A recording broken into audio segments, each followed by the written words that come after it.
salaamaaleykum suñu mbokk yi nga xam ne ñoo ngi seetaan ci seen télévision nationale bu Sénégal ñu ngi am mbégte dajeeg yéen ci seen émission boo xamee ne émission spéciale la mu wuute ak yeneen yi nga xam ne amoon nañ ci baax di ko daje ak yéen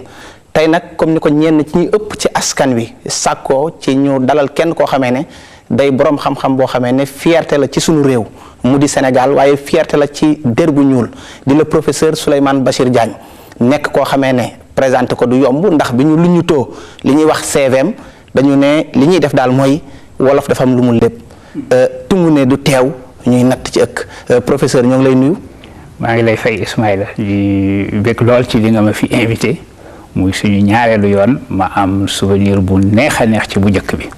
kontaan lool ci dellu si waat. loolu sax mooy sababu tey waxtaan wi ñu na ma séq ak yow. mooy waxtaan woo xam ne xëy na dañu koy sàkk mu lalu ci slaay li nekk xam-xam. ndax du ñu bett ci yow. ndax kii ñu dalal am na agrégation ci bi muy am 23 ans doy na tiitar doy na ndam doomi Sénégal la doy na tiitar doy na ndam waaye it kenn ki nga xamee ne moom la ñuy waxal tey buñ ko laajoon ngir bañ a sori la ma junj ca wax ju njëkk ja ci laay dellu si tungu ne du teew ñuy natt ceeg sa jaar-jaar la ñuy tontu. sama jaar-jaar yomb na mën naa ni daal sama jaar-jaar ñetti dëkk ñoo ci am solo ci man ci fi ma jaare fi ma jànge dëkk bi ci jëkk am solo mooy fa ma dalee jàng muy Ziguinchor fale ca Casamance foofu laa dalee sama école primaire benn bi di Ndakaaru Njaay bii nga xam ne fii laa àggalee sama école primaire amee fii certificat ak entrée en sixième dem lycée Van Vollenhoven léegi mooy lycée Lamine Gueye ñetteelu béréb ba mooy Paris gi nga xam ne bi ma paree lycée Van Vollenhoven foofu laa dem jànge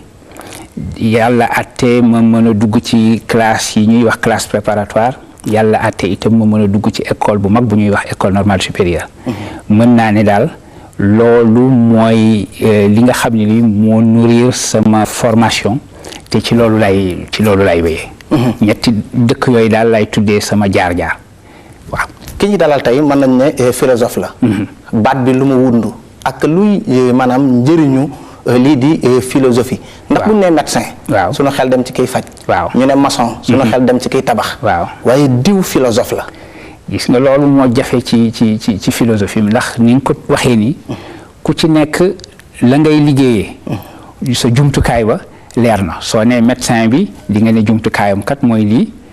dina seet garab yi nga xam ni mooy faj lii seet la ba xam lan moo la jot mu faj la maçon ba di nga xàmmee ay jumtukaayam da nga ne la mu tabax mi ngi nii tabax na muy kër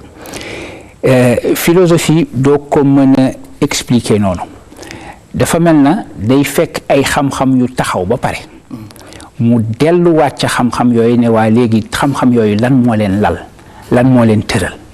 lan mooy fondement ba xam nga ko xam ni ki da nga fekk loo xam ni taxaw na ba pare nga ne léegi nag damay seeti fondement bi soo yóbboo ne loolu mooy démarche philosophique moo misaalal ko suñu mbokk yi ñuy déglu ci loo xam ne ñu bare ci fii ñu jàng ci daara yi xam nañ ko muy koo xam ni ki ràññee nañ ko torop muy imam Ghazali gis nga imam Ghazali dafa doon jàngale théologie kalaam di jàngale fiqh ba bés mu ne waaw man maa ngi toll ci béréb bii nekk lu mel na université ndax fa mu doon jàngale ca Bagdad mooy équivalent wu université yi ñu xam mu ne waaw man li nga xam ni bés bu nekk nit ñëw laaj ma ay masalan ma tontu ko ci mu ne ma nangam bi naka la demee ci diine bi ma tontu ko ci la may tontoo fan laa ko wékk ndax du ma seetaat ba xam base ba lan la certitude bi nga xam ne bi am naa ko ba nga xam ne bi ku ma laaj ma tontu la certitude boobu fan laa ko jëlee gis nga noonu mu delloo ca xam-xam ba di ko seetaat boobu mën nañu ne mooy démarche philosophique démarche philosophique donc loolu la gis nga xale yi def nañu ci ñi def baccalauréat ci fan yi sujet bu xaw a mel noonu am nañu ko day philosophie dafay seetaat loo xam ne bi tabax nañ ko ba pare mu ne waaw li ñu tabax nii lan moo ko taxa taxaw lan moo tax daanuwul wala boog nga ni waaw man nii doomu aadama ne maa ngi xam-xam boobu fu mu jóge xam-xam boobu lan laa ci jublu lan laa war a def fan laa war a jaar lan laa mën a xam lan laa war a def lan laa mën a yaakaar ak ak lan mooy doomu aadama. muy questionnement boobu ak remettre sa bopp en cause. mu ngi noonu gis nga 4 questions yi ma la posé. benn philosophe bu ñuy wax Emmanuel Kant nee na philosophie yëpp. mooy 4 questions yooyu. ana lan laa mën a xam. ana lan laa war a def. ana lan laa war a mën a yaakaar ëllëg. ak lan mooy doomu aadama. waaw dafa wolof dafa am lu mu léebu ci la ñuy ñëw. mooy daf ne dafa am loo xam ne xëy na xayma ko wala boog natt ko yomb na yombul. muy lu mel ne foi ak raison. benn bu ci ne tey boo ñu ko doon tàqintalal. lu mu wundu. gis nga soo jëlee foi mooy nga gëm. nga gëm di nga sax gëm loo xam ne li gisuloo ko janoowuloo ko moom xam nga léegi nii mënuma weddi ne maa ngi jàkkaarloog yow ñu ngi nii toog di waxtaan. mënuma weddi nii su ma génnoon nii jant baa ngi feeñ ndax ñu ngi ci bëccëg. wala weer waa ngi feeñ ndax ñu ngi ci guddi léegi itam loo xam ne li jàngal nga ma ko te pourtant gisuma ko muy ne ñaar ak ñaar mooy ñeent xam nga ñaar gisuloo ko lu sa xel créé la waaw waaye xam nga ne ñaar ak ñaar mooy ñeent kooku moom wër na la gis nga loolu kooku sa raison loolu la mën a jàpp loo xam ne nag gisuloo ko loo xam ne nag gisuloo ko ñu ne la waaye ba tey xam nga ne am na foo koy xamee xam nga dafa mel na ñaari buntu xam-xam moo am ci ñun benn bunt bi mooy jógee ci suñuy sens muy la ma gis la ma xeeñtu la ma dégg la ñu ma wax et cetera donc sens yi lay dugg see ci ñun beneen bi ci sa raison lay dugg see ci yow mooy mathématiques yi ma la wax mathématiques yi amul fenn du loo xam ne li am na jëmm waaye jëmmam yëpp mooy loo xam ne ni sa xel daf ko tabax waaye su ma la ko waxee di nga d'accord ne loolu kat dëgg la su ma la nee 2 + 2 = 4 di nga ne professeur wax nga dëgg su ma la nee itam taabal ji vert la di nga ne professeur wax nga dëgg ndax ci sa sens lay jaar mu am nag loo xam ne ni jaarul ci say sens jaarul ci sa xel waaye ñu ne la am na foofu la foi di dugg see foi dafa leen sut ñoom ñëpp léegi di nga accorder foi di nga joxe sa foi ci loo xam ne di gisuloo ko loolu nag la diine di laaj xam nga diine bi suñu borom bi tabaraka wa taala di définir ngëm iman daf la wax li nga xam ne bi yonente bi sallallahu alayhi wa sallam gëm na ko mu ne amana rasul bi ma unzila ilayhi min rabbihi wal muminuna kullun amana billahi wa malaikatihi wa kutubihi wa rusulihi xam nga allah boobu mu la ne nga gëm ko ak malaayka ya gisuloo leen livre yi wax na la ne nga gëm ne ay livre yooyu ci moom la jóge rusulihi wax na la ne nga gëm ne ci moom moo leen yónni xam nga nit koo xam ne kii da nga ni yàllaa ma yónni yàlla boobu gisuloo ko nit koo xam ne kii da nga ne ay malaayka la wala da nga ne boog loo xam ne daal xaybu la du loo xam ne day dugg ci yow ci say sens du xam ne day dugg ci yow ci sa raison waaye ba tey sa xol nangu ko noonu ko sa xol di nangoo mën nañu ne mooy foi léegi raison toppatoo rek loo xam ne lii moom mooy li ñu mën a gis wala loo xam ne mën nañ ko xalaat loolu moom mu nekk domaine u foi mu nekk domaine u raison li nga xam ne nag gisuñu ko waaye am nañu ay certitude ci moom am nañ ci yàqin loolu muy domaine u foi ngëm-ngëm waaw mu ngoog tey ñoom ñaar nag dañu war a ànd waaw lu tax ñu war a ànd gis nga dañu war a ànd ndax soo nee foi dafa weddi raison dafa mel na da nga ne loo xam ne ni benn partie wu doomu aadama dafa weddi beneen partie wu doomu aadama te soo gisee suñu borom may ñu faculté de raison ak faculté de foi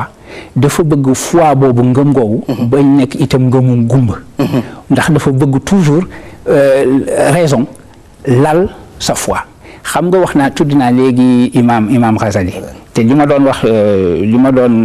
def allusion léegi mooy livre bu mu bind bu tudd loo xam ni daf lay tàqaleeg njuumte munqiz min ad-dalal délivrance de l'erreur la ko français traduire loo xam ni daal dina la délivrer ci erreur waaw dafa topp raison bi muy wut noonu certitude bi ma la waxoon léegi di wut loo xam ne di dina nekk fondation ci li nga xam ni moom gëm na ko daf ko wut ci sens yi ne léegi xam naa ni sens mooy loo xam ne li gis naa ko gëm naa ko ndax gis naa ko wala xeeñtu naa ko wala dégg naa ko te pourtant sens yooyu mën nañu juum ndax su ma xooloon weer wi nii day mel na balu football te xam naa ne ëpp na fuuf balu football kon sens yi mën nañ ma nax waaye sama raison dina rectifier su ma ko gisee mu toll na ballon football itam sama raison dina ma ne tolluwul noonu de ëpp na loolu fuuf mu ne waaye xam-xamu raison bi itam ndax mënul jumte dugg ci loo xam ni dama doon raisonner rek mu dugg ci mu ne loolu mën na nekk ba dee léegi kon fan laa mënee am xam-xam boo xam ne bi su ma ko xamee du ma ci am benn sikki sàkk jumte du ci dugg nga xam ne su ma ko xamee dinaa ko xamee xam nga fi mu nekk nii ku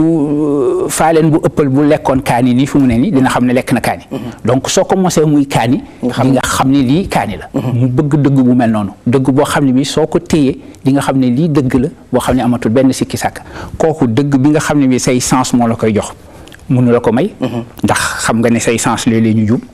dëgg bi nga xam ne ci sa raison la jaaree mënu la ko may ndax xam nga ne sa raison léeg-léeg mu jum foi ba moo la ko mën a may donc léegi il faut mu mel na foog nga tukki jóge ci sens yi dem ci raison bi soog a mën a àgg ca stade foi ba te moom noonu la def dafa wane ne sens yi kat baax na lool waaye nii la ñuy juumee raison baax na lool waaye nii la ñuy juumee mu am beneen domaine boo xam ne mooy domaine u foi foofu nag la gisee ilmal yaqin certitude bi nga xam ne mi ngi ko doon wut mu mel na léegi il faut nga def parcours boobu moo tax ma ne la foi du loo xam ne dafa randal raison dafa tabax raison ba mu taxaw mu ne copp nag taxaw ca kaw kon daal ngëm gu tegu ci xel moo gën a wér mu nga noonu loolu moo tax mu wér gis nga am na ñoo xam ne ñu soo ne woon philosophie rek seen njort ñaaw dañ la naan philosophie lu muy def ci mbirum ngëm ak et cetera daan ne le professeur daal bu ñu tànkal philosophie da ngay gëm wala nga bàyyi waaye doo fi dugal philosophie su boobaa nga bàyyi sax baat bi parce que baat su fekkee ne léegi mi ngi leen di tàqale parce que nit ñi dañu am erreur ci philosophie dañu jàpp ne philosophie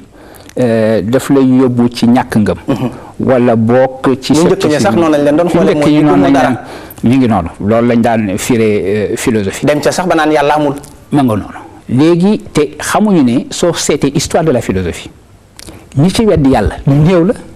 histoire de la philo soo ko doon seet nii léegi nii nga ne léegi philosophe yi dalee ko ca philosophe yoo xam ni duñu jullit ay ñoom Socrate ak ay Platon ak ay Aristote ba dugg si ci philosophe musulman yi ba génnaat dugg si ci philosophe chrétien yi et cetera ba tey nii soo doon seet ñooñu ñi ci weddi yàlla ñu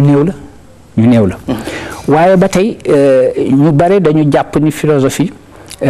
daal warul mën a bokk ci mbirum ngëm ndax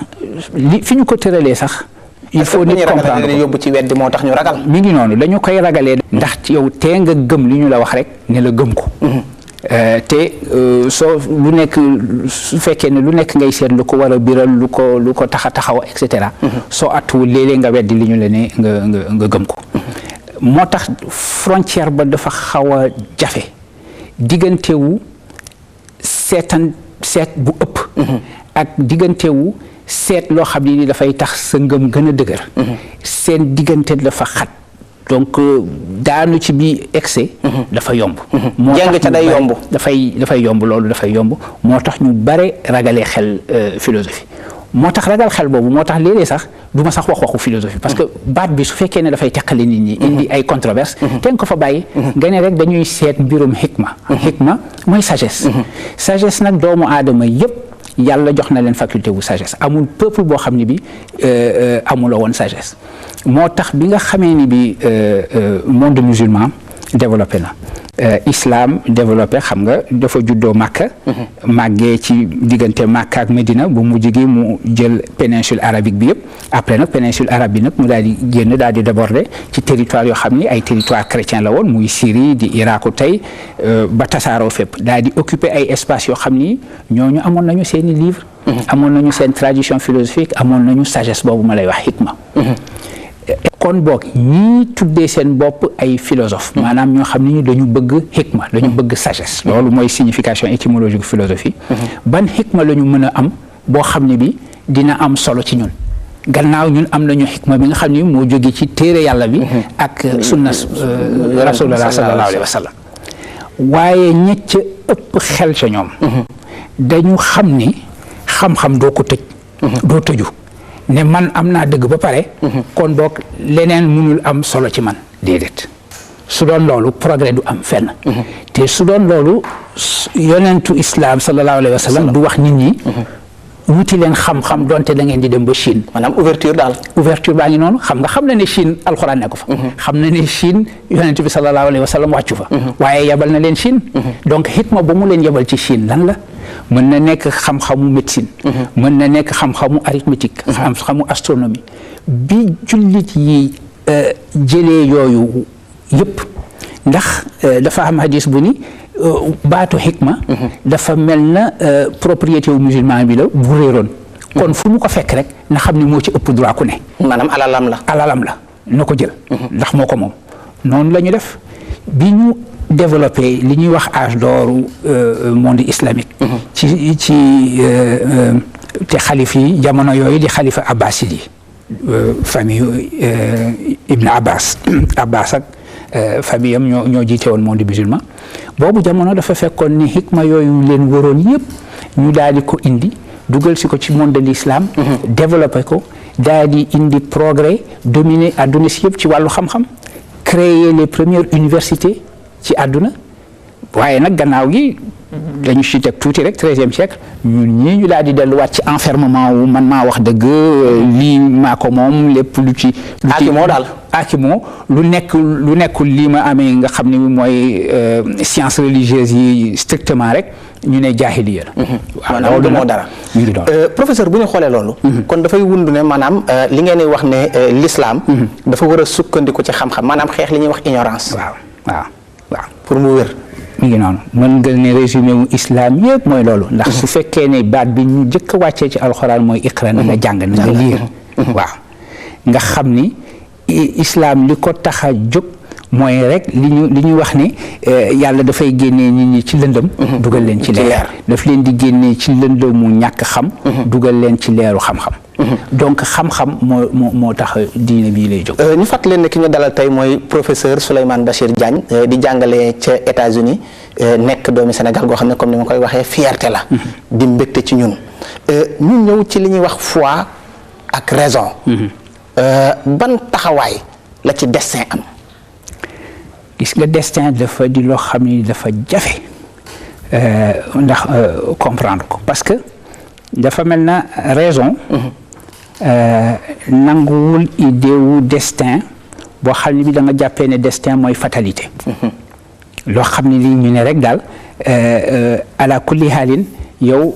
sa destin tracé nañ ko mu mel na amuloo liberté wu amuloo ci ay soppi wala yow boog sa pas-pas waaw mu ngi noonu sa pas-pas ak li nga bëgg ak li nga di kii amul benn solo muy loo xam ni dafa jafe gis nga pour wan la jafewaay bi netta lu ñu ne ni xalifa Umar ibn al-Khattab radiyallahu anhu ba mu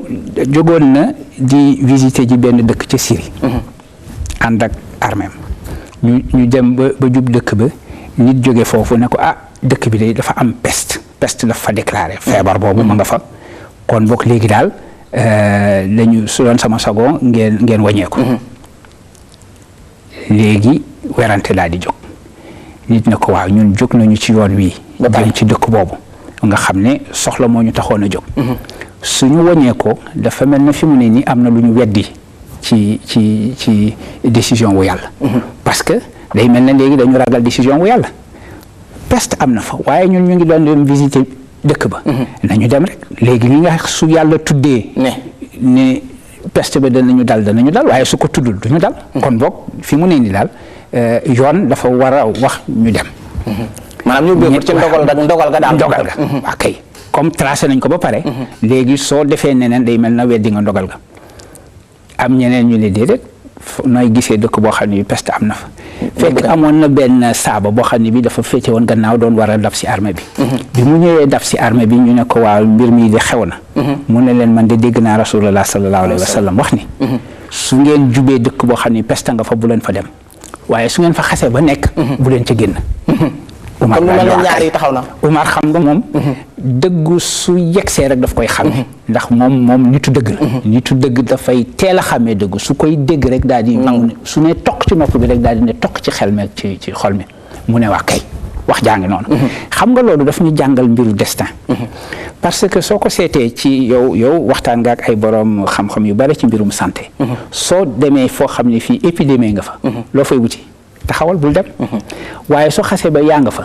léegi soo génnoon soo atul di nga tasaare épidémie bi xam nga soo ko xoolee ci wàllu xel rek signification gi noonu. daal di ma ngoog léegi nag soo ko xoolee ci wàllu diggante doomu aadama ak yàlla. mu won la ne man maay borom dogal. loo xam ne dogal naa ko ba pare. waaye nag lu ma bëgg yow nga utiliser sa xel. ak sa liberté. nii ngeen ne dënn ne xamu leen waru leen dem ci dëkk boobu. wane ngeen xel. wane ngeen liberté. kon boog loolu laa bëgg ngeen def ko. terewul man la may dogal naa ko. xam nga loolu histoire boobu daf lay won difficulté wu destin am na ñoo xam ne dañu fataliste rek suñu jógee rek daal ne waaw li nga xam ne yàlla wax na ko rek et cetera. fàtte ne yow doomu aadama dañ la bind ci nga war a sabablu. fàtte ne doomu aadama bi la yàlla sàkkee daf la def xalifatul fil ard daf la def ku ko wutu ci kaw suuf. maanaam la mu def ci yow. defu ko ci malayka yi. def na ci yow liberté boo xam ne bi. liberté boobu dafa bëgg nga utiliser ko. liberté boobu nag àndul ak idée wu destin boo xam ne bi da nga jàpp rek ne mooy fatalité. kon boog daf lay yóbbu ci inaction. kon daal ndax liberté wu doomu aadama mooy sax liberté wu weddi. may na ko loolu. loolu moo tax doomu aadama mën a weddi xam nga malayka yi mënuñu weddi jaamu yàlla rek lañ leen sàkkee. moo tax ñoom loolu rek la ñuy def ñun nag mën nañu weddi suñu weddee ñoo yées ci ñëpp. asfala saafiliin boobu ñuy wax ca lañ jëm. suñu gëmee nag ak suñu liberté xëy na ñoo gën a kawee yëpp. professeur ba tey dañuy ñëwaat ci wàllu destin boobu nga wax léegi. muy lu mel ne destin. hasard. ak li ñuy dippee coïncidence. ban jàngat nga ñu ciy defal. waaw gis nga hasard ak coïncidence soo atul mën nga ni. soo xamee dëgg mbiru destin. destin rek ci sens noble bi ma wax pas destin wu ki nga xam ne kii fataliste la. mooy yàlla noppi na. ma nga noonu. loolu doo xalaat tellement coïncidence ak hasard. parce que lu nekk di nga xam ni yàlla def na la ci signe di la ci jàngal. di nga dajeek nit wala nga dajeek benn événement. nga ne lii hasard la. waaye soo ko seet li mu la jàngal. dafay mel na kat. da nga waroon dajeeg loolu ndax leçon la bu mu comporté woon boo xam ne bi dafa mel ne yàlla yónnee na la ko. moo tax ay aayawu yàlla au sens de signe. nature bi àdduna fii ñu nekk. daf ñuy def toujours ay signes. yoo xam ne lépp loo gis rek. mën nga ci jàng yàlla moo tax mu wax ci alxuraan ni. yàlla moom xeebul di la jox ay exemple ci ay fourmi. ak ci ay yu sew sewaan. maanaam mu nekk loo xam ne xëy na am njàngale lay doon. mu ngi noonu. waaw te mu war a nekk noonu. léegi bu boobaa. tey boo ñu ko doon jàngatalal. dootul tegu ci wàllu philosophie de xanaa bu boobaa. déedéet dina ëmb nag lu ne. dina ëmb lu ne parce que dana la jàngal yow ci sa bopp philosophie bi nga xam ne bi yaa ngi koy jàng. dina indi façon wu xam-xam bu nekk dina la ko leeral. loolu moo tax moom ci boppam du soppiku. waaye jamono bu ñëw mu wax ak yow. waaw loolu mooy force su texte sacré. texte sacré mooy loolu. ci boppam dafa inaltérable doo ci changer dara. waaye na muy waxee ak ña nga xam ne ñi ñoo nekkoon 7e siècle ba mu wàcce. dina wax ak ña nga xam ne ñooy 8e siècle ñooy 19e siècle ñooy 21e siècle. te day wax ak yow ci sa réalité yi ngay dund mu mel ne sax boo koy interpréter. danaa naan kii kat man lay waxal. waaw kay maanaam daf may joxoñ directement. mi ngi noonu. mais professeur. ñu ñëw loolu dañu yóbbu ci téere boo bind ko ci li ñuy wax Mohamed Iqbal. bu ñu xoolee yow jamonoonte woog moom. ndax moom bu ñuy gëstu moo ngi judd 1873 génn àdduna 1938. mais mu am njeexital. ci sa gëstu. waaw ba ci sax ci sa doxalin. sax xamee Mohamed Iqbal. waaw ak ban jubluwaay la am ba nga jël ab téere bind ko ci Mohamed Iqbal. gis nga yàlla baax na bi nga ma laajee question Mohamed Iqbal bii ñu waxee waxu texte boo xam ne bi dafay ànd ak yow wax ak yow ci jamono boo ne. ndax Iqbal li ma découvrir ci moom ba ma koy jëkk a dajeeg xalaatam xaw ma woon sax turam. sama papa moo amoon livre am ci bibliothèque am sama papa dafa amoon façon livre yu nekk ci bibliothèque am moom livre rek. ma gisoon livre Mohamed Iqbal boobu. Reconstruire la pensée religieuse de l'islam ci français la woon boobu jamono tubaab bu ñu naan Eva de Vitry-Meyerovitch moo ko traduire woon ci français. te d'ailleurs kooku dajeeg Iqbal ak pensée wu Iqbal ak traduire ko moo ko tuubloo. moo ko dugal ci diine. mu nekk jullit. ba ko liiree frappé wu ma woon noonu yëpp boobu nekkoon naa xale. bi may jàngale fii ci université de Dakar di jàngale histoire de la philosophie dans le monde islamique da ngay jàngale xam nga période classique bi la ñuy faral di jàngale dalee ko ci ay ñoom al-Farabi Ibn Sina ba ci Ibn Rushd mu nekk Ibn Rushd mi ngi gaañu 1198 fin wu 12e siècle mu mel na mbir yi dafa yem foofu ci histoire boobu ma fàttaliku ne déedéet am na koo xam ne ki bindoon na loo xam ne am na solo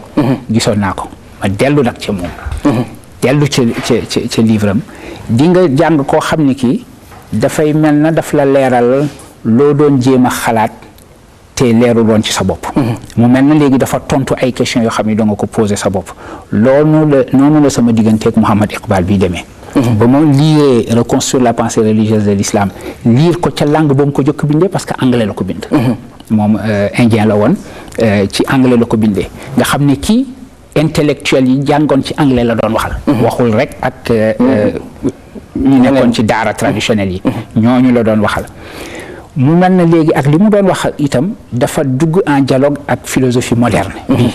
philosophe boo xam ne bi am na solo trop am na importance bu ñu naan Bergson en particulier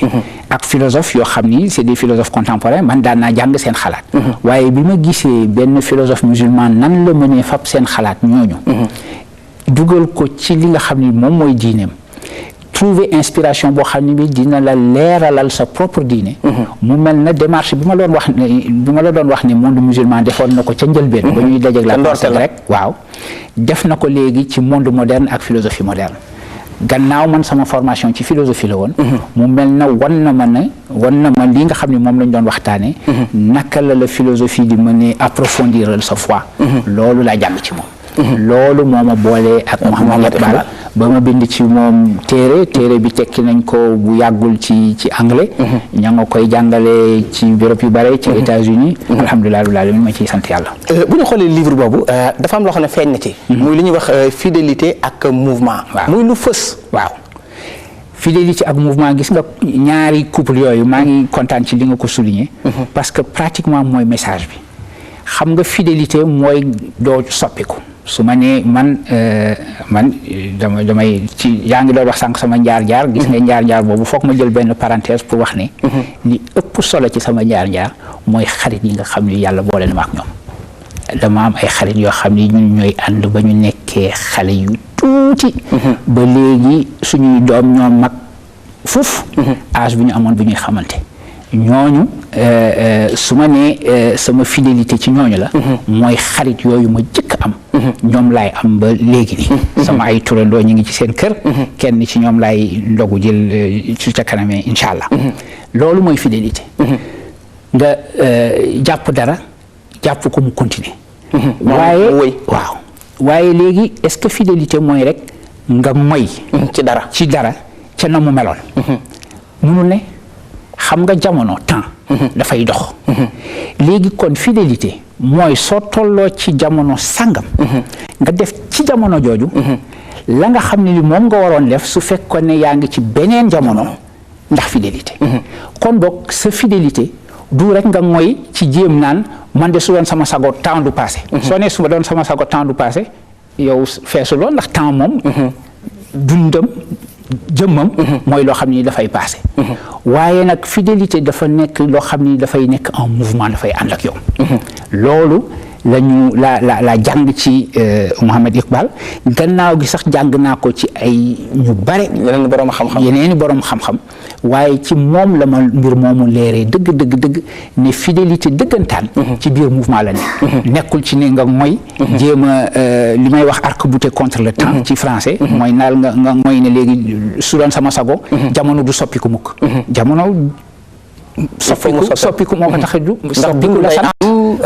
dee day am soppiku mooy jamono mooy jamono soo ne jamono dama bëggoon du soppiku mukk mooy dama bëggoon jamono bañ doon jamono waaye nag léegi ci biir soppiku fidélité foofu la ne waykat ba saxan ko ci rek naan ku sa jamono yëngu nga yëngatu professeur ñu ñëw ci loo xamee ne xëy na dañuy ñëw rañaan gi nekk maanaam lu xaw a xëy na lu laaj jàngat muy ñu ne yonent bi jógee na fi dem wuy ji boromam jaar Jérusalem ñu am yu bari yuñ ci wax tey boo ñu koy jàngatal waaw gis nga li ma ci xalaat. loo xam ni léeg-léeg sama étudiants yàlla nga xam ni dinaa leen di jàngal. dinaa leen ko ci wax ndax am na ay tudd naa léegi ay philosophe kenn ku mel ne Avicenne. bind na benn téere ci loolu sax tuddee ko mirage nama. téere wu rañaan bi bu mirage bi léegi dafa mel na xam nga révélation wu alxuraan dafa mel na soo yóbboo ne infini. moom moo wàcc si ci yonente bi sallallahu alayhi wa sallam parce que ca la alxuraan. wàcc see ci moom. Jibril indi ko wàcc si ko ci moom. mu mel na infini moo ñëw visiter si ko moom le fini. doomu aadama daal di ko sol. mu mel na léegi bii symétrique bi la léegi fale descente la woon. tanzil bi ngi noonu léegi nag muy montée bi léegi nag le fini. moom mooy dem visiter ji l'infini xam nga infini moo wàccoon ci le fini. léegi nag le fini yéeg di visiter ji l'infini. lee ñëw indil ñu alxuraan lii bi mu ko defee mu indi julli. mu indi julli ndax ba mu demee ba foofu résultat bi mu indi xam nga loolu expérience la bu doy waar. doomu aadama bu yéeme doomu aadama ci sa finitude. yàlla yéegeele ba nga yegsi ci moom. ah mu ne ba yegsi nga ba jege ba tollu sidratul muntaha te mu ne jàkkaarloo nga ak moom te sa bët mbasul xam nga loolu mooy expérience suprême mu doomu aadama foofu la doomu aadama di nekkee pleinement li mu war a doon parce que loolu mooy destiné wu doomu aadama dafa war a dellu ci boromam parce que foofu la jógee inna lillahi wa inna ilayhi raji'un ni ñu jóge ci moom moo tax ñu mën a dellu ci moom dellu boobu nag mu mel na léegi expérience spirituelle boobu tënk na ko ci julli nee ñu léegi yéen doomu aadama su ngeen bëggee participer ci expérience spirituelle bi nga xam ne bi am naa ko ci jógee fii le monde de la finitude àgg ci le monde de l'infinité dajeek sama borom li ma fa jëlee nga xam ne moom ngeen koy jëndee expérience bi léegi loolu ngeen koy jëndee muy julli yu juróom xam nga bu bari woon lool sax bari woon na sax mu di ko wàññilu parce que expérience bu toll noonu soo ko doon weccee julli yooyu naka lay toll bari na waaye ci yërmandeem ak xam doomu aadama nee nañu Moussa moo ko dimbale ba muy waxaale léegi mu daan ne waa léegi juróom ya te terewul juróom ya la ñu ko wàññi yëpp la nga cay jënd moom wàññiwuñ waaw léegi nag loolu mooy surtout signification mirage ni mu wanee doomu aadama ne ko yow doomu aadama li ngay ñàkk solo weesu nga torop lii nga doon weesu nga torop suuf si nga xam ne fii nga fi nekk mu mel ne da nga fi exilé wu fa nga bokk ci dëggantaan mooy foofa te loo foofu li la fa yóbbu mooy sama julli gi mooy julli gi mooy nga jaamu muy teewlu googu nga xamee ne moom feeñ na ci julli mais professeur foofu nag ba tey ci wàllu gëstu boo koy jàngat ci wàllu xel foofu moom doo da ngay gëm rek waaw da ngay gëm rek waaw donc foofa doo fa nekk sax jiix jaaxa di natt ci xel te ci biir wax ji moom mu wéral ne maanaam loola kat nga xam ne mooy li ñuy wax voyage nocturne boobu nekkul loo xamee ne dafa tegu sax leeral na ko ca yëf ya ne du gént déedéet waaw donc moo tax gis nga li ñu doon waxtaanee fois foofu am fa solo parce que lu mel noonu gëm rek moo fa la laaj mooy li nga wax kooku moom da nga koy gëm rek ndax suñu la soo seetee modalité pratique yi dafay ëpp xel ëpp na sens ga ëpp na itam xel parce que suñ la nee wax nañ la xam nga tukki boobu tudd nga ko nee nga dafa nekk benn voyage horizontal boo xam ne da nga dem Jérusalem boobu jamono moom la ñu jàppee le centre du monde moo doon suñu xibla ak escale bi am foofu jiite na fa yonent yu bari waaw kay taxawee fa taxawaayu imam soo déggee loolu dafay mel na àdduna si ñu ne monde horizontal bi ñu ne dafa am centre ba mooy béréb bi nga xamee ni bi monde horizontal bi communiqué na ak le monde vertical bi jëm ci suñu borom mu mel na foog nga jaaree ji ci buntu boobu parce que xam nga mënoon nga rek dem directement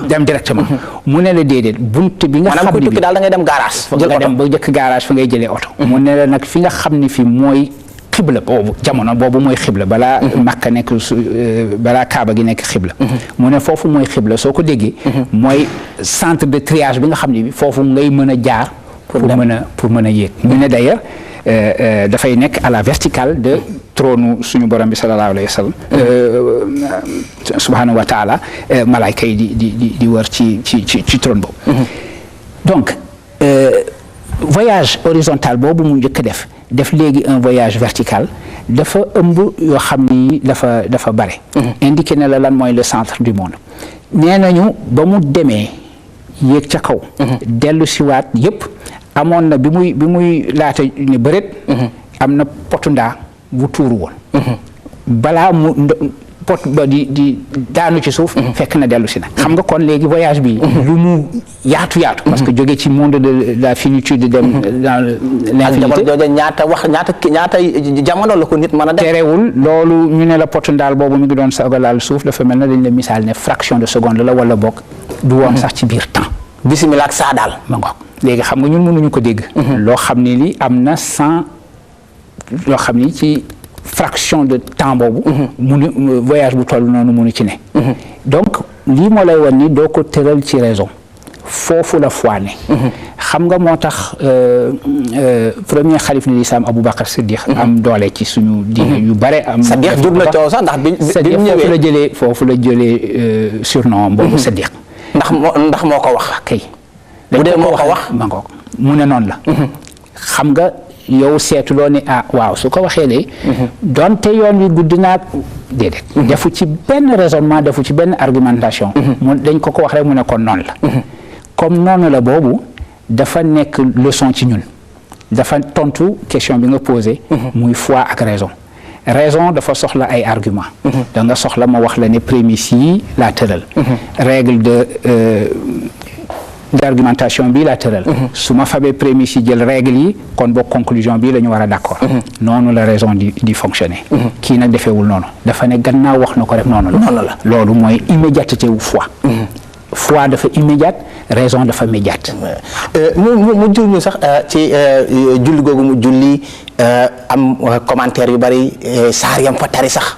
ba ci ñii ne wax na fa tari na fa xul yaawul kaafiroona donc xul wallaahu ahad donc loolu xëy na sax du nekk sujet débat bi danañu ubbil buntu feneen mais mu am beneen boo xam ne bëgg naa ñu dikk ci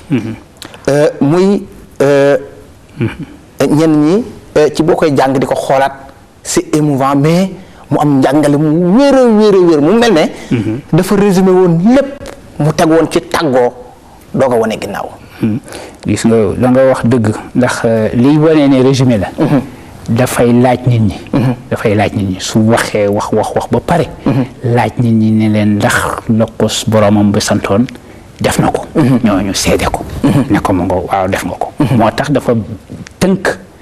ci xutbaam bu mujj boobu dafa ca tënk li nga xam ne bi mooy enseignement wu islam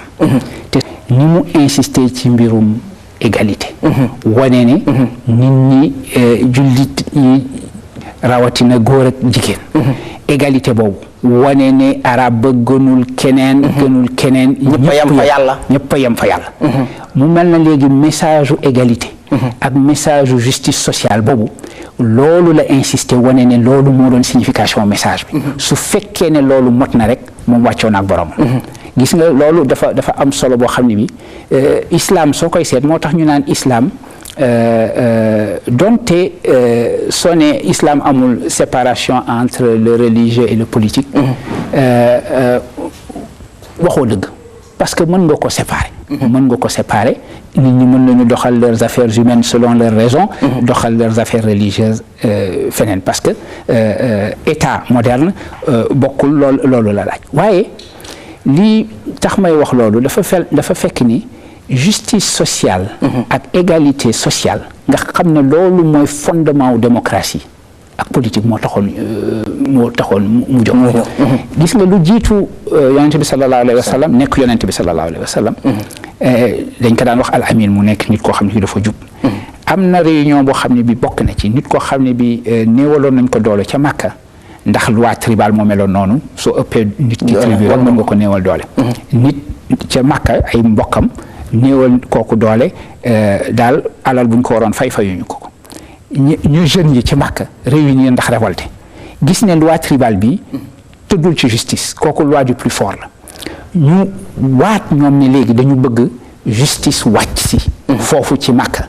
ñu fexe ba nit kooku ñu nga xam ne néewaloon nañ ko doole ñu restituer ko ay droit am waaye ñi wane ne droit ak justice moo am solo ci ñoom moom moo leen tax a jóg gis nga ba mu demee ba nga xam ne bi islam taxaw na ba ñu fàttalee yonent bi sallallahu alayhi wa sallam histoire boobu dafa ne loolu mu fekkee serment boobu ñu jeunes ñooñu def ne léegi la ñuy bëgg doxal justice du ko weccee dara ndax islam yëpp a ngi noonu te loolu xewoon na lu laata lu jiitu islam yegsi mu mel na léegi sermon bi nga tudd muy sermon final bi dafa delluwaat ci loolu vérifier ne message justice sociale bi nga xam ne bi moom mooy alxuraan moom mooy diine bi mu indi yi ci des dafa ko expliquer rek dans le détail waaye signification ultime bi mi ngi noonu mu vérifier ne loolu taxaw na su taxawee rek bu boobaa nag léegi mën na tàggoo. Aboubacar Siddiq bi ñuy wax léegi.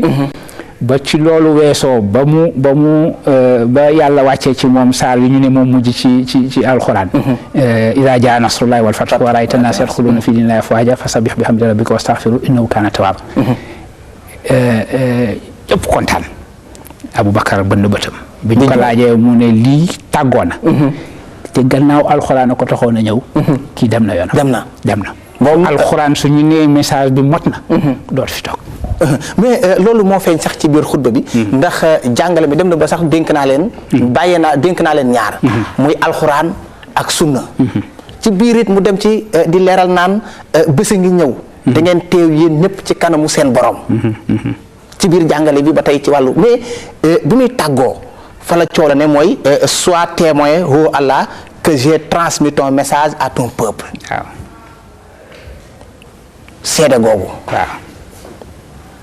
ñooñu koy jàngatalee. kooku lu jafe la. xaw ma lu mu ci jublu dëgg kooku moom. yàllaa xam. lenn laa mën a wax. mën naa ko dendale. ak loo xam ne ni mi ngi ci alxuraan itam. ndax bi ci alxuraan bi ñu waxee ni suñu borom bi dafa ni Insa ndax man maa la wax nga jàpp yow ak sa yaay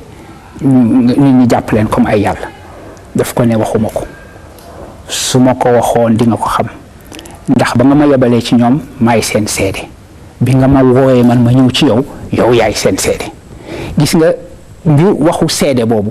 moom laay jël nii yaakaar ne mën na expliquer loolu nga wax. dafa mel na ku yàlla yebal ci nit ñi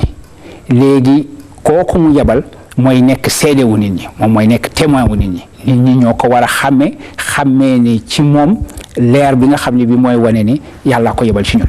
bés bu ko yàlla di woo ci moom nag yàlla moom moo des ak ay nitam moom mooy seede. léegi nag seede boobu. laa ci sama yaakaar laa xalaat ni mën nañu jàpp ne loolu la delloo suñu borom ba ne ko nag bii ma wàccee sa message ba pare nga xam ne bi léegi yow yaa ngi may woo ci yow message ba mot na maa ngi lay ñaan nag yow mi nga xam ne bi yow yaay seede ultime ñoom nga seede ne li ma leen doon li nga ma yebaloon ma wax leen ko wax naa leen ko feeñee it ci biir maanaam sermon boobu saxoo leen julli juróom comme ni nga ko waxee. feeñ na ci it aji màkka ci bu ngeen ko amee. tey mu mel ne bi ñuy wax rañaan ga. teewlu gi war ci julli. nga xam ne xëy na genre yéeg la. ci boo comprendre. donc saar wa nga cay tari. taxawaay ba. mu mel ne genre répétition lay doon. waaw. tey boo ñu koy jàngatalal. waaw mooy li nga wax julli ba. ascension ma nga ca soo ko seetee d'ailleurs lépp loo xam ne bi suñu borom bi sant nañu ko dafa mel na moog julli benn lañu parce que rek toujours ascension lay doon dafa ñuy sant toujours loo xam ne li dafa ñuy jëlee ci plan horizontal bi ñu ne yóbbu ñu ci un plan vertical fa ñu bokk dëggantaan mooy fa ñu yéege fa ñu yéegee dellu ci nga xam ne bi mooy jëmm bi war a nekk suñu jëmm fi mu nekk nii mooy exil bi ma utilisé woon sànq day mel ne dañ ñu exilé fii foo xam ne fi bokkuñu fi suñu kër dëggantaan nekk feneen ñu war a yéeg ci kër googu xam nga julli wax nañu ne équivalent ascension boobu la mooy suñu waxtaan bu njëkk bi soo ko seetee koor itam am na boobu signification koor di nga woyafal sa yaram pesanteur bi nga xam ne moo la retenir yenn besoins yi yenn envie yi et cetera ñu ne la yooyu yëpp kat dindil lest boobu ba nga woyof ba nga xam ne bi mel na léegi yow dara retenir tu la fukki fan yi ñu taamu ci koor fukki fan yu mujj yi nga xam état bi ki nga xam ne ki woor nga ba nga tolloo foofu di nga yëg ne am nga daal benn woyofaay boo xam ne bi moom la ñu ci xëy na seenu nga woyofalal itam sa bopp ba nga xam ne bi ay ci zakat léegi aji màkk boobu dem ba ci fi nga xam ne fi mooy centre xam nga ne woon nañ la fu ñu la nee centre boo xam ne bi centre bi ci suuf la rek dafa mel na mooy buntu fa nga xam ne fi foofu la yéegi mu mel na kon léegi suñu nee dem nga ci kër yàlla donte dañu ko tuddee kër yàlla moom fépp la dëkk comme occupé wul benn point précis waaye ñu ne la foofu kër yàlla la soo fa demee ñu ne la yow ganu yàlla nga mu mel na léegi egg nga ci centre bi nga xam ne bi foofu appel vertical bi di nga ko gis xam nga dañuy wax toujours naan d'ailleurs kaaba gi li ko tiim mooy trône suñu borom malaayka yi di def cercle ci moom ñu ñuy tawaafee ci arche ci trône bi noonu ngay tawaafee yow ci kaaba gi itam mu mel na donc léegi yegg nga ci centre horizontal bi nga xam ne bi verticalité moo ci nekk mu mel na léegi ibaadaat yëpp yi ñu sant yëpp ñu war ko def daal bu ci nekk rek yëkkati doomu aadama la ci jublu donc yooyu pour ñun la du pour yàlla waaw professeur foofu moo ñu yóbbu ñu fàttali ne ki ñu daal tey mooy professeur Souleymane Bachir Diagne di jàngale ci université Columbia bi nekk ci New York mais professeur foofu dañuy indiwaat ci loo xamee ne xëy na li ñu am tey yombul ñu gën la gërëm gën la sant ci li ñu ko nangul ndax ku am li ñëpp bëgg bu la ko yàlla mayee da ngay sant boobu waaye yàlla bu ñuy xool maanaam lenn ump ko ci jaamam est-ce que maanaam natt ngëmu nit ba yóbbu ko ci koor yóbbu ko ci nangu ndogal yóbbu ko ci yooyu nga xamee ne xëy na dafa am leneen loo xamee ne maanaam dañ la koy teg te yàlla moom bu ñuy xool dara ump ko xëy na man mën na maa dugg ci sama néeg def lu ump Cheikh Sadibou waaye mënumaa def lu ump borom bi maanaam comme ni nga ko waxee du yàlla du koo xam ne da nga koy wutal foo koy teg rek mu ngi fépp te loolu tey boo koy natt ci wàllu xel waaw gis nga loolu moo tolloog li ñuy wax ihsaan xam nga bi ñuy définir ihsaan bi ñu définir islam dañu ne mooy nga def 5 piliers yi wax iman wax nañ ko sànq yi nga war a gëm contenu wu foi ba ñu ne ihsaan soo koy misaal ci hadis bi dafa ne nga jaamu yàlla mel na yaa ngi janook moom te kat nga xam ne soo ko gisul itam moom mi ngi janook yow xam nga yow léegi ñu ngi ci weeru koor waaye su la neexoon am béréb boo xam ne mën nga fa dugg jël sa benn hamburger daal di lekk fomp sa gémmiñ waaw léegi su fekkee ne Aliou Ndiaye gisul la rek xayrun foofu moom yaakaar nga ne sutura mi ngi foofu xam nga léegi yow yaakaar nga ne su la nit gisoon di nga am kersa léegi soo xalaatee ne suñu borom bi ci boppam mi ngi lay gis te loolu mooy ihsaan su la wóoree ne mi ngi lay gis ni yow xam nga ko foofu ngay ëppee ci kersa encore kon foofu waxuma la sax doo lekk hamburger ba waaye xalaat ba sax da nga ci daal di am kersa ndax xam nga ne moom xalaat ba moo ngay janook moom yenn doomu aadama ay gaay ñoom gisuñu la ngay kii mën nga woor suba ba ngoon fekk fi mu ne nii sa xol moom woorul dara mi ngi jaxasoo mi ngi xalaat façon yu ñaaw yu nekk mi ngi koy xalaat waaye ba tey am nga suturawu kenn janoowul ak loolu gis nañu rek ne lekkuloo naanuloo suba ba jant soo waaye yàlla suñu borom moom yooyu yëpp mi ngi janook moom léegi kersa ba ngay am ci ay doomu aadama gis la ngay ci weeru koor ngay làqu ci béréb di def yëfu ndóoyeen kooku boobu war nga am bu ko ëpp fuuf boo xam ne bi c'est même pas comparable ngi xalaat ne ci suñu borom bi kat mi ngi janook yow ndax su ma amoon ñàkk fayda bu toll na wooruma ma am bokk au moins fayda boo xam ne bi du ma ci làqu du ma ko nëbbu waaw professeur ñu ñëw ci loo xam ne wax nga ko yow yaa ne inna lillahi wa inna ilayhi raji'un muy loo xamee ne dee mënta ñàkk waaw dañu ko féetalee ci dee te muy noonu parce que ki nga xam ne ki moom léegi gaañu na lu jébbal ko boroomam warul moo tax ñun jullit d'ailleurs dañu lu ñuy jàkkamte lu ñuy teel a def la waaw wute nañ ceeg suñu mbokk yu bare yoo xam ne ñoom danañu ko denc nit ki kileeg nangam ak nangam parce que baat boobu moo tax nit ki moom su xasee ba génn àddina rek jébbal ko boroomam mën nga ko rek bañ féetale rek forcément ci dee ndax wane na la ni li tax nga war a dellu si ci man mooy li nga xam ne bi da nga ko jóge ci man procession boobu ñu nga xam ni lépp dafa jóge ci moom moo tax lépp day dellu ci moom moo tax ñu ne d'ailleurs loo gis rek désiru dellu ci yàlla mi ngi ci moom moo koy mouvoir doomu aadama li tax mu mën a xam suñu borom c'est que suñu borom dafa poser markam ci moom donc du toog mukk te amul inquiétude fa mu jógee ak fa mu war a dellu léegi mën na juum ci désir bi koy travailler mën na ci juum defe ne moom désir boobu désiru xaalis la que su amoon xaalis bu bare dana tax loolu am satisfaction mu am satisfaction ci loolu wala su amoon ay lu bare loo xam ne mbiru àddina daal dina satisfaire vide boobu muy sentir ci moom te vide boobu appel boobu nga xam ne mooy appelu yàlla dara lu dul yàlla du ko fees moo tax nit dina daw di kër-këri wuti am alal waaye bonheur ba mu yaakaaroon ne alal dina ko indil du ko indi parce que dafa juum ci nature désir bi nga xam ne bi moo koy traversé moo koy agir te désir boobu li ñu jóge ci yàlla moo tax marque bi mu ngi ci ñun te dafa nekk ci lépp loo xam ne sàkk na la moo tax ñu ne ñax yeeg jaww jeeg montagne yeeg ñoom ñëpp ñu ngi sabal suñu borom ñu ne sabaa lillahi maa fi samaawaati wa maa fi lardi lépp lu nekk ci kaw suuf ak ci biir asamaan mi ngi sabal boromam parce que ñun lépp lu mu créé rek porté nga marque Dieu ñun nag la désir boobu di jaar ci suñu xel loolu moo tax loolu moo def taxawaayu doomu aadama loolu moo tax mu ne karam naa bani aadama dañu dañu teral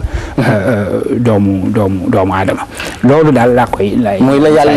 li suñu borom bind yëpp moo tax jaama nga ko ci gën a inna lillahi gannaaw ci moom la ñu jógee inna ilayhi raji'un désiru dellu ci moom dafa ñuy travailler donc xam nga kii weesu na rek loo xam ni da nga koy wax su nit dee waaye nag loolu la ñuy wax ne rafet na soo déggee ni nit dee na nga jubalee wax jooju ci loolu wane ne daal kii nekkoon na fi ba jóge na fi fa mu jógee itam ca boromam la dellu. Professeur ba tey ci biir wàllu gëstu ñu am njàngat gu ñu sàkku ci yow muy li ngeen tuddee traduction à la création maanaam traduire la parole de Dieu. am foo xamee ne xëy na danañu fa mën a yóbbu bu ñu liiree ku mel ne Cheikh Ahmedou Kane. ci Samba. waaw gis nga kooku waxee ko. na mu ko waxee. xam nga page yu njëkk yooyu ci l'aventure ambiguë dafa am doole. xam nga livre góor gi Cheikh Hamidou Kane boobu. dooleem mooy toujours soo koy lire da nga ciy gisaat lu bees man léeg-léeg ma jàngale ko. te saa yu ma ko liiraatee rek gis ci lu bees. foofu nag passage boobu dafa di passage bu important parce que ni maître d'école coranique bi punir élève bi nga xam ne moom la gën a bëgg ci ay élèves. ndax na ko léegi. baatu yàlla boobu mu wàccee lu toll na parole infinie boobu ñu doon wax mu wàccee ko ci benn être fini indil la ko munu nga bëgg ko négliger ba di ko wax noo xamee ni bi du noonu da nga ci war a jubal sa làmmiñ nu mu gën a jubee nga wax ko nu mu gën a sellee et cetera kooku dafa am solo parce que loolu moo tax ci li intervention bi ma defoon te nga ciy def allusion ma waxoon ci loolu ndax sooy seet traduction li ñuy wax traduction nga tekki dara première traduction mooy loolu yàlla fab kàddu boppam tekki ko ci kalaamu doomu aadama parce que arabe dañu naan la langue sacrée waaye lu ko tax a sacré li Coran wàcc ci moom lu jiitu loolu du woon langue sacrée langue la rek comme yëpp arabe ci boppam gënul benn làkk gënul wolof ba gënul bambara ba gënul séeréer ba gënul anglais ba donc soo ne d'ailleurs naan mooy la langue de l'islam c'est pas vrai c'est la langue du Coran waaye langue de l'islam bépp làkku doomu aadama langue de l'islam nga su fekkee ne làkku doomu aadama nga waaye mu mel na yàlla dafa fab traduire lu parole infinie dugal ko ci benn langue humaine finie moo tax mu nekk la première traduction ñun la waxal parce que suñu doon expliquer jëmmam na mu mel moom suñu borom duñ ko mën dégg ndax naka ngay déggee comme doomu aadama jëmmu suñu borom waaye mu ne léegi ci seen làkk ak ci seen ni ngeen di déggee noonu dinaa ci wax ak yéen loolu moo tax ma tuddee baat boobu traduire la parole de Dieu léegi du rek nga traduire ko léegi jëlee ko ci arabe tekki ko ci wolof tekki ko ci yeneen langue yëpp parce que Coran traduire nañ ko ci langue yëpp waaye itam nga bàyyi xel traduction bu jëkk ba nga xam ne bi mooy la traduction de la parole infinie de Dieu dans la langue finie de l'être humain kooku mooy exemple traduction dëgg professeur actualité bi moo ñuy yóbbu ci lu mel ne tey li am muy bu ñu xoolee ni jamono tëddee mu li tax ñu bëgg ko jàngat ak yow mooy li mu dugg ci wàllu xam-xam muy li ñuy wax voyance ay pratiques yoo xamee ne dem na tey ba dugg tey ci biir université ñu am luñ ko méngalee la yooyu tey boo ñu ko doon jàngatalee wala boog tey est-ce que mën nañoo jàpp ne réew mi kat dafa war a toll boog ci ñu ndëppal ko boog bu ñu xoolee pratique yu mel noonu. doy na waar de wax que pratique yu mel noonu xam nga léegi nii ci suñu waxtaan. dañu wax foi wax raison. wax ne ñaar ñooñu ñëpp doomu aadama daf ko war a fonk. da nga war a fonk raison ak rationalité. loo xam ni daal raisonnable rationnelul. xel mënu koo nangu daal xel mënu koo nangu da ngay xam ne lii warul mën a dëppoo ak diine bu sell. dégg naa sax am na ñoo xam ni da ngay léegi gisaane ci téléphone da ngay téléphoné di wax naan yaa ngi gisaane. waaw. ak effectivement moo ñuy indi yoo xam ne nii yu bari nit da ngay mën a jàpp sa raison ak jàpp sa foi muy raison mayu ñu ñuy dugg ci yu mel noonu muy suñu foi diine yi nga xam ni moom la ñu woote ne moom la ñu gëm muy diine islam pour musulman yi di diine chrétien pour suñu frères et sœurs catholiques yi mayu ñu ñuy bàyyi suñu bopp daal di dugg ci ay feneen waya waaw mais léegi li nga ne mu mel na dañu war a dëppal société bi mu mel na effectivement loolu dafay nekk toujours si ñu benn société boo xam ne bi c'est une société malade c'est une société boo xam ne bi jaxle na jaxasoo na waaw parce que jaxle jaxasoo gis nañ ko ci ay anam yu bare damay joxe toujours misaal ni le monde antique le monde gréco-romain bi mu laata màbb bi nga xamee ni bi léegi empire ba mu taxawaloon mi ngi màbb di écroulé wu société ba jaaxle dañu jékki-jékki woon def seen benn yàlla bu bees muy déesse fortune fortune mooy chance daal di ko jaamu mu mel na léegi dara dootul loo xam ne bi da nga koy liggéey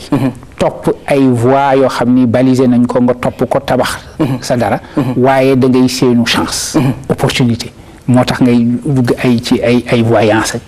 mu ngi mel ne ay kuy gisaane ay numéro bu fas wala yu demee noonu mel na léegi néewal nga liggéey ak effort li nga seenu mooy ay chance mu mel na it mën naa jur nattu sax ba ñuy seet waaw dana jur nattu mooy dañ koy dégg ne bi waa Saddoom bëggee sax ci maanaam ak ngóor jigéen bu daal dafa dëppoon suuf ci kaw góor ak jigéen professeur ñoo ngi lay gërëm di la sant di wax ne am nañu mbégte di gërëm aussi sa waajuru jigéen di ko ñaanal suñu borom may ko fan wu gudd may ko wér jàppale ko taxawu ko ndax suñu lépp la di ko ñaanal bu baax a baax donc yéene ji nga ci am suñu borom matal ko waaye yéene ji nga ci amit suñu borom matal ko suñu borom yokk ko fanam may ko mu dund ba dund sàppi ko bokk na ci di gërëm Ramatulaay di sa sœur sa taalibe la comme ni mu koy waxee sa donga daara la mais daal am nañu mbégte ndax ku mel na yow sagu réew mi nga sunu tiitër nga sunu lépp nga ngay royukaay it moo tax jamono joo xamee ne xëy na at mu jot léeg la ñu sàkku ci daje yow doonte jot gi mayu la ko mais ñu ngi lay gërëm di la sant di jox sunu mbokk yi nga xamee ne ñoo ñu doon seetaan ki ñu doon dalal mooy professeur Souleymane Bachir Diagne di borom xam-xam bu ñu rafetlu ñoo ngi leen sant di leen gërëm di leen jox dox daje beneen yoon jërë ngeen jëf